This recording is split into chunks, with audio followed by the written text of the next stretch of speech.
अस्सलाम वालेकुम पाकिस्तान। आप देख रहे हैं एडिटर लाहौरी व्लॉग और आज हम फिर से आए हैं अल-शिफा अल-हुसैन क्लिनिक पर। आज हम पूछेंगे न्यू टॉपिक पे बात करेंगे। रमज़ान आने वाला है, रमज़ान के बारे में पूछेंगे। लोग क्यों बीमार हो जाते हैं, क्या खाते हैं जिस वजह से उनको उनके स्टमक इन्फेक्शन हो सकता है। तो आइए पूछते हैं डॉक्टर खुरम लतीफ़ से। अस्सलाम वालेकुम। वालेकुम अस्सलाम। क्या हाल है डॉक्टर साहब? अल्हम्दुलिल्लाह। हमजा भाई, आप सुनाइए, आपकी तबीयत ठीक है? अल्लाह का शुक्र है सर। आप सुनाए, आप क्या चल रहा है आजकल आपके? मेरा अल्हम्दुलिल्लाह क्लिनिक की प्रैक्टिस चल रही है और अल्हम्दुलिल्लाह बहुत अच्छी प्रैक्टिस चल रही है। अच्छा, मुझे आप बताएं, आप मेरे पास दोबारा फिर आए हैं, कोई टॉपिक है इसलिए आए हैं इंटरव्यू के लिए? जी सर, रमज़ान आ रहा है, रमज़ान के बारे में कुछ पूछना है मैंने आपसे। जी जी, एब्सोल्युटली राइट। आप पूछें, जो आपको पूछना है मैं इंशाल्लाह उस पर बताऊँगा आपको। जी ज़रूर। अच्छा, मुझे ये बताइए कि रमज़ान में सहर अफ्तार में इंसान ज़्यादा खा लेता है, उसकी वजह से उनका पेट वगैरह ख़राब हो जाता है, उनकी डाइट ख़राब हो जाती है। मसला क्या होता है, क्या मसला होता है, क्या खाना चाहिए उनको सहर अफ्तार में? इनटेक क्या करना चाहिए इनको? इनटेक में ये देखना चाहिए कि पानी का कम इस्तेमाल करें और सुबह के टाइम जो है आप दही का इस्तेमाल करें, जिस तरह गर्मियाँ आ रही हैं। और अफ्तारी में वो भी पानी का कम इस्तेमाल करें। और जितनी ये आइटम्स हैं, जिस तरह फ्राइज जो चीज़ें हैं, इसका कम इस्तेमाल करें। जब आप कम इस्तेमाल करेंगे इंशाल्लाह अज़्ज़ वजल आपको कोई भी मैदे के मसाइल नहीं बनेंगे। ठीक हो गया। और ये बताइएगा, खजूर का फ़ायदा क्या है जो रमज़ान में खाते हैं हम? खजूर का काफ़ी फ़ायदा है, उसमें आयरन भी है, इसके अलावा उसमें विटामिन्स भी हैं। तो वो इंसान की बॉडी के लिए वैसे ही इनटेक करने से बहुत ज़्यादा फ़ायदा होता है। उसमें जो उसको कमज़ोरी जिसको फील हो रही होती है, उसकी कमज़ोरी जो है वो भी दूर होती है। इसके अलावा और भी बहुत से फ़ायदे हैं। तो नाज़रीन को बताइए कि रमज़ान का फ़ायदा क्या है, रमज़ान में रोज़े रखने का?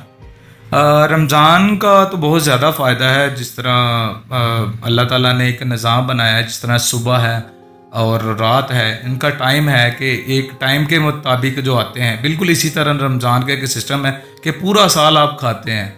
तो इसमें जो टाइम आता है, इसमें क्या करते हैं, आप थोड़ा सा वेट करते हैं। तो उससे ये होता है कि एक तो आपका जो स्टमक है उसको एक ताकत मिलती है और उसके साथ उसको इम्यून सिस्टम जो है वो भी बहाल होता है। और साथ में आपके अंदर जो कुछ सेल्स होते हैं जो हमारे जिस्म में रूटीन वाइज चल रहे होते हैं, तो वो फिर जब हम उसको फाका देते हैं, यानी वो जो सेल्स हैं वो मरना शुरू होते हैं, फिर नए क्रिएट होते हैं। फिर उससे ये होता है कि हमारा जो इम्यून सिस्टम है वो बढ़ जाता है और इंसान जो है खुशहाल हो जाता है। तो कुछ लोगों का जो इन्फेक्शन हुआ था, स्टमक इन्फेक्शन, रमज़ान में रोज़े रखने की वजह से ठीक भी हो सकता है? हाँ बिल्कुल, इसी तरह ठीक हो सकता है। मगर बात यही है कि अगर तो आप रमज़ान का आपने रोज़ा रखा है और सुबह के टाइम आपने इस तरह खाया है कि जिस तरह कह लें कि भी मत मार दी है, वो दोबारा मिलना नहीं है। हाँ, मिलना ही नहीं है। आपने इस तरह उसको खा लिया और फिर आपने इफ्तारी के बाद फिर उसको कह लें, फिर तो आप उठ ही नहीं सकेंगे ना। तो फिर तो आपने बीमार ही होना है। रमज़ान रोज़ा है, उसका मतलब क्या है कि खुद को भूखा रखना। तो अगर आप इस तरह करेंगे तो इंशाल्लाह अज़्ज़ वजल जो है आपको कभी भी प्रॉब्लम नहीं आएगी इसमें। ठीक हो गया। तो आप ये बताएं कि जो ब्लड प्रेशर का मसला आ रहा है लोगों को, ये किस वजह से आता है? ब्लड प्रेशर का मसला इसलिए आता है कि देखें ना, मैंने आपको पहले भी बताया है कि हम होता क्या है कि जैसे ही अफ्तारी होती है, समोसे भी आ रहे हैं, साथ में उधर से फ्रूट चाट भी आ रही है, साथ में दही भल्ले भी आ रहे हैं, साथ में पकोड़े आ रहे हैं, साथ में बोतल भी आ रही कोल्ड। अब बताएं, एक ही जो चीज़ है, अगर आप इसको ग्लास में रख देते हैं, सारी चीज़ें जब आप इसके अंदर मटीरियल मिक्स कर दें जो आप खाते हैं इफ्तारी में, तो उसके बाद आप मुझे ये बताएं उसको बाहर जब निकालेंगे उसका हाल क्या होगा? उसका तो हाल बेहाल हो जाएगा। बिल्कुल इसी तरह है हमारा जो स्टमक है, जब हम उसको स्टे देंगे नहीं, बार बार इनटेक करते रहेंगे, तो वो क्या होगा? उससे ये होगा कि जो फूड पॉइजनिंग होगी, उल्टियाँ आएंगी, वॉमिट आ सकती है, बाज़ को यरकान भी हो जाता है, बाज़ का तो जो है किसी को डायरिया हो जाता है, मोशन हो जाता है, ये इसके अलावा और इन्फेक्शन हो जाती है। ठीक हो गया। तो कोई डाइट है इसके बारे में, वो बताइए, डाइट वगैरह। डाइट में यही है कि आप जो है मॉर्निंग में एक चपाती खाएं, जो कि दलिए का आप नाश्ता भी कर सकते हैं सहरी के टाइम। और साथ में जो है आप दही का इस्तेमाल करें और सब्ज़ इलायची जो है उसका कहवा भी इस्तेमाल कर सकते हैं सहरी के टाइम। और अगर आप अफ्तारी में आप जो है इस्तेमाल करें, सैलड ले लें। बोतल का इंटेक बिल्कुल ना करें, क्योंकि बोतल का हम इंटेक करते हैं वो गलत है। अच्छा, मैं एक चीज़ आपको और इधर बता दूं कि अमूमन जब अफ्तारी होती है ना, तो हम क्या करते हैं कि फौरी तौर पे ठंडी चीज़ खा लेते हैं, जैसे शरबत ले ली, कोल्ड ड्रिंक ले लिया, जाम मिश्री कुछ भी ले लिया। तो आप ये देखें कि हमारा जो स्टमक है वो ऑलरेडी वार्म अप है, इतना ज़्यादा हॉट है। जब उसके ऊपर हम कोई चीज़ गिराएंगे तो क्या, हाँ, वो उससे क्या होगा कि उसके अंदर से मज़ीद जो हीट अप है वो बाहर निकलेगी, वो प्रॉब्लम करेगी। अमूमन आपने देखा होगा कि जब गर्मियों में बहुत ज़्यादा गर्मी से बाहर आए, हम पानी पीते तो हमारे सर में दर्द होना शुरू हो जाती।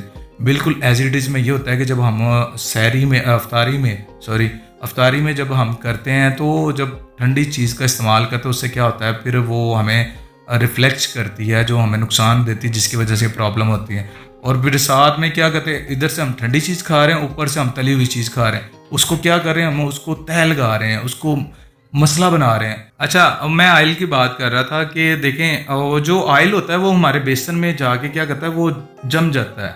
जब वो ऑयल जम जाता है उसकी वजह से क्या होता है कि हम उसमें गर्म पानी गिराते हैं, उससे जो उसकी जो मेल्टिंग हो जाती है, वो फिर उससे क्या होता है, फ्रीजिंग जो होती है वो बिल्कुल क्लियर होकर वॉश हो जाती है। आपने अक्सर किचन में देखा होगा कि आप जहाँ पे किचन होती है, चमनी होती है, वहाँ पे देखेंगे जो वॉल्स हैं वो भी ब्लैक कलर की हो जाती है। आप उसको जितना मर्जी साफ करें वो क्लियर नहीं होती, ऑयल जमा होता है, ऑयल जमा होता है। बिल्कुल इसी तरह हमारी जो आर्टिस्ट हैं वहाँ पर जाके क्या होता है कि वहाँ पर जो ऑयल है ना, वहाँ पर गार की सूरत में क्या होता है कि वो जम जाता है। जब हम गर्म पानी पीना शुरू करते हैं वो क्या होता है, वो फिर आगे जो है उसको ठीक करके ठीक हो जाता है। तो इसके लिए हमें ये चाहिए कि जब हम अफ्तारी करते हैं, अफ्तारी के टाइम खुसूसी तौर पे जो गर्म चीज़ें हैं उनसे अवॉइड करना चाहिए और ठंडी नॉर्मली टेम्परेचर की जो है उनको यूज़ करना चाहिए।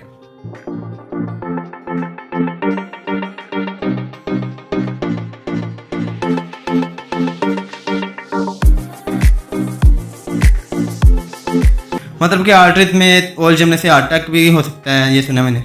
बिल्कुल ऐसे ही है, जब आर्टरीज में कोलेस्ट्रॉल जम जाता है ना तो उसकी वजह से हार्ट अटैक भी आ जाता है। अच्छा डॉक्टर साहब, ये बताएं कि रमज़ान में इंसानों का गला बहुत सूख जाता है, उसका कोई इलाज है?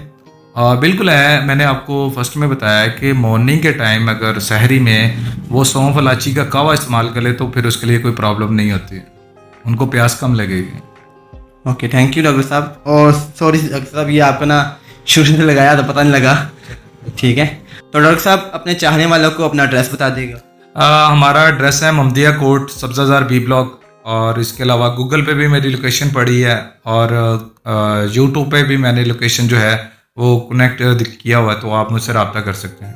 डॉक्टर साहब, मैंने सुना है अल-शिफा अल-हुसैन के नाम की आपकी वेलफेयर भी है जो गरीब तबके की मदद भी करती है। जी बिल्कुल, हम करते हैं। उसमें ये होता है कि कुछ रमज़ान में डिस्ट्रीब्यूट करते हैं जो डिज़र्विंग पीपल हैं उनको, फिर उसके अलावा मेडिसिन प्रोवाइड करते हैं। इसके अलावा जो भी हैं टीम मेंबर्स मिलके करते हैं, और ख़ास तौर पे आप जैसे जो भाई हैं वो हेल्प करते हैं, तो उससे फिर हम उसको आगे लेके चलते हैं। मतलब फीस भी ले, अगर आपके पास कोई मरीज आए तो उसके पास पैसा नहीं होता तो उसका इलाज आप फ्री कर सकते हैं। जी अल्हम्दुलिल्लाह, आप रेफ़र करें, कोई मसला नहीं है। आप नाजरीन को भी बताएं बल्कि ज़रूर। और फंड जो है अगर आप अफोर्डेबल कर सकते हैं तो आप जो है मज़ीद इसमें हिस्सा दें ताकि मज़ीद लोग इससे मुस्तफ़ीद हो सकें।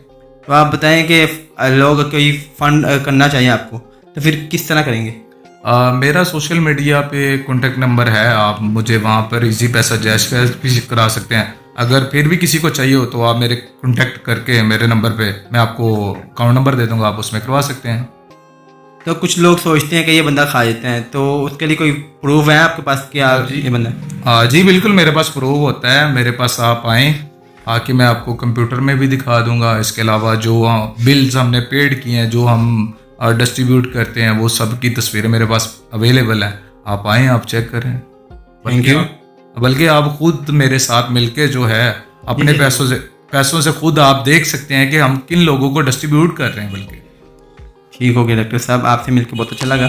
तो नाज़िर, आज हम आए थे अल-शिफा अल-हुसैन क्लिनिक पर, और इनकी वेलफेयर भी है जो गरीब तबके की मदद करते हैं, रमज़ान में भी करते हैं, उसके अलावा भी करते रहते हैं। जो भी लोग इनको डोनेशन करना चाहें, लोगों को गरीब तबके की हेल्प करना चाहें, तो वो इनके नंबर पे जैज़ कैश कर सकते हैं। इनका अकाउंट नंबर भी हम मेंशन कर देंगे साथ। और इसके अलावा जो अगर किसी को शक है कि ये बंदा खा सकता है पैसे, तो वो खुद आकर साथ डोनेट करे अपने हाथों से। ओके, अल्लाह हाफिज़।